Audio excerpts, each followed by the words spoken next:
what we're making today. It's a super cute whale craft from a paper plate. We're making a porpoise.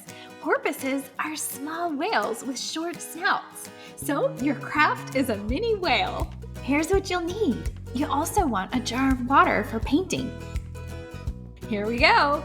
First, cut out the pieces from your printed template. Link is below.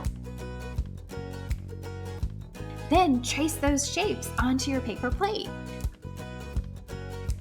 Ask an adult to help with cutting. Safety first. Now glue the headpiece onto your whale's body. See that short, rounded snout? That's what makes it a porpoise.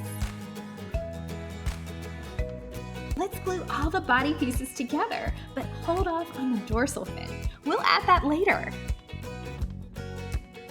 Time for some personality. Color in those blue eyes and make them pop. Let's paint. Here's the cool part. Real whales and porpoises are darker on the top and lighter underneath to help them hide in the ocean. So when painting your porpoise, leave a little white curve along the belly.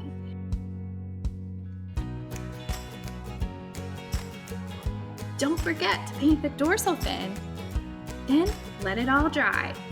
You can just glue the fin right on your porpoise's back, or for a fun 3D look, fold the bottom of the fin before gluing. It's totally up to you. Time to decorate. Punch out some white paper dots, dab on a little glue, and add them to your porpoise. Get creative with extra dots or colors if you like. Let it dry. Want to turn it into a puppet? Just glue a popsicle stick to the back and you're ready for story time. Get the full Ocean Adventure Kit. Swim over to my website.